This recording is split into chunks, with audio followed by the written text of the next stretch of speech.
Likely to cause a disturbance. Circumstances leading up to the pool. The wife had just left him. Before she went, she said something about not being able to cope with living on the edge.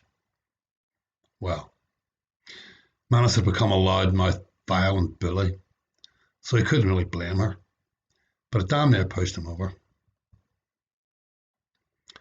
First off, he tried alcohol, but that just wasn't a strong enough medicine for what ailed him that night. So, using next week's unemployment benefit as credit, he went and bought something that doesn't really mix well with alcohol: heroin. It has been called brown sugar. It has been called rat poison. Either way, that night, the smack did its job of providing the necessary buffer zone between him and what he was feeling. Or maybe it was just that when he felt like a three-time loser, smack put an official seal on the fact. This is all taking place in England, Lancashire. Grey-stoned, drizzling wet Lancashire. Shrouded by the shadows of redundant mills and the dreaded Jarrow gloom. Some pseudo-hippies invited him to a party. Manus had always been into drugs, but the airy-fairy, trippy hippie scene seemed to have a harder edge to it in Belfast. Still, this night, he was in such need of a bit of love or just a little human contact that he went round to their party. Everyone was sitting around being pretty cool, man. Manus was pretty drunk, pretty smacked up, and getting pretty desperate.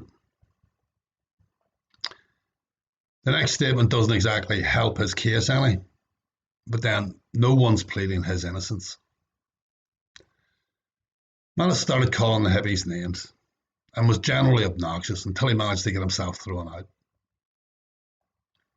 It was a matter of making the best of a bad situation, and even if he didn't get exactly what he was looking for, at least he did manage to have some depth of contact.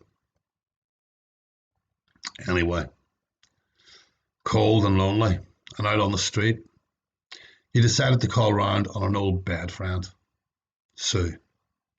Good old dependable Sue. Manus entered Sue's house through the back kitchen, and after ascending the stairs, discovered Sue in bed with someone else. She looked at him over the back of some bloke's shoulder, and Manus left quietly without disturbing him. It did not look like it was going to be his night. He started walking for home and his empty bed. He was a little confused, very spaced out, and a bit pissed off. Then he saw the police car, and he saw that it saw him. Always a sobering sight for Manus. One plainclothes, one uniform. They slowed right up, going past him, but he didn't even give them a second glance. He just kept right on walking as though he had every right to be out walking the streets, even though it was well after midnight. Now, if you could see the cut of Manus, you would understand how totally ridiculous that last statement is. For a start, he had just shaved his head a week or so before, and the short spiky stubble that had grown back was acting like a charcoal background to highlight the white scar tissue caused by the bricks, bottles, steel-shod shoes and belt buckles his poor skull has stopped. A doctor once told him it looked like someone had been scratching out a game of Exiosis on his head. He looked like an escapee from somewhere. The asylum, prison, a fucked up society. He did have on a half-respectable jacket, and his trousers only had one hole in them. But there was no disguising the fact that he was broke and unemployed, and there's not a policeman in the world that doesn't know about the broke and unemployed having tendencies towards crime. True to form, the police car turned around and came back for him. Now, normally Manus would just have kept right on walking, and when the pool came, he would have acted as politely as possible and made out like he really didn't mind being stopped, searched, and questioned. But as luck would have it, this night saw him in possession of a little brass stash box. As a rule, he didn't go in for such paraphernalia, But a bloke who did, Alan, had just made him a present of it, and Manus had accepted it. The reason Manus didn't like stash boxes was because there was always traces left in them of whatever he had stashed. And such was the witch hunt against drugs at the time, that the police would have the stash box examined and so be able to find Manus guilty of taking drugs or of being in possession of drugs in the minutest quantities, which would indicate that he had at some point, possibly, and in fact was likely to, have had enough drugs to get himself high.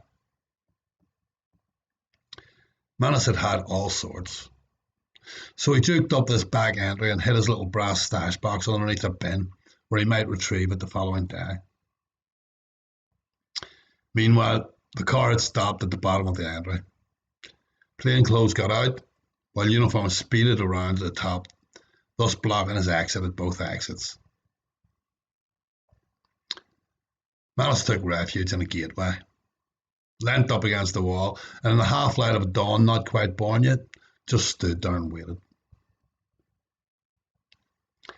Plainclothes came upon him first, but he was older and had that little bit of sense not to get too close. He just stood his distance and waited for Uniform to take the chances. Uniform came right up, so Manus had a chance to look at his face. He was only young. Nice wee clean face and all. Keen, innocent, aggressive ignorance oozed out of him. Straight out of cadet training corps, he was keen to show his ability to deal with the likes of Manus. Manus held his head straight and glared at the boy until he stopped in his tracks. Uniform became disorientated then, like a bloodhound that just stuck its nose down a bottle of smelling salts. Manus was just what he had been looking for since joining up with the boys in blue, and now that he had found it, he was a little stunned. There was a moment's silence then as the three appraised the situation. Plainclothes broke the moment by asking, "What you doing?" "Waiting for you," Manus answered. "Bit of a funny man," Plainclothes said to Uniform, but the Uniform was too inexperienced to appreciate the manoeuvre and just blundered out with, "You were trying to break into that house." Manus ignored the young puppet, tried to appeal into the older one's common sense. "Come on now, man, this is ridiculous. What were you doing?" "You two were following me. I come up here to get away." Uniform asked for his name. Manus asked for the uniforms. Manus still stood in this gateway. Plainclothes to his left, Uniform to his right, closing in. Manus read out Uniform's number from his shoulder and then stated his own name. Manus McManus. "We're taking you in," said Uniform. He sounded like a big kid. Manus felt a knot of anger and frustration in his stomach tighten. "What for?" "'Cause I say. Look, man, I done fuck all. I just been to a party and now I'm on my way home." Uniform laid his hand on Manus. "Fuck off," came out of Manus and he shrugged a little shit off. "Look, man, I done fuck all. Why don't you just let me walk off home?" Little Uniform took out his little handcuffs, like it were some new toy he hadn't had a proper chance to use yet. Perhaps if Manus had been on speed or coke or something, he might have thought to headbutt Uniform and splatter blood all over his nice, neat, clean shirt. Plainclothes looked like he had been raised on cream puff pastries and sloppy beer, and one well-delivered kick would have crippled him. And Manus could have been away, down that back end or across that river and away. Manus just allowed them to put the cuffs on. In the piggery, they asked him some questions and put him in a cell. The powerlessness he felt in these places always got to Manus. It was like they could do what they wanted. As it happened, nothing happened. The night passed without event. In the morning, after a rubber egg toasted sandwich and a cup of sugarless tea, they had him sign for his possessions. A pen and a few scraps of paper.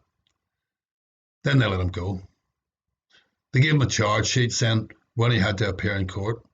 It said he was done with Section 5, Public Order Act 1936, as amended by Race Relations Act 1965, Section 7.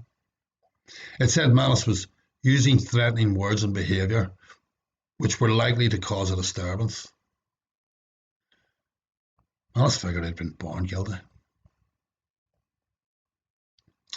Eventually in court, the police said they had arrested him for ranting in the street. He supposed they had to say something. He didn't contest their evidence. There would have been little point. It was the Thatcher years, and there seemed to be a notion that Paddies and Packies and Blacks should just fall off the planet or die. Alice didn't fall off the planet or die.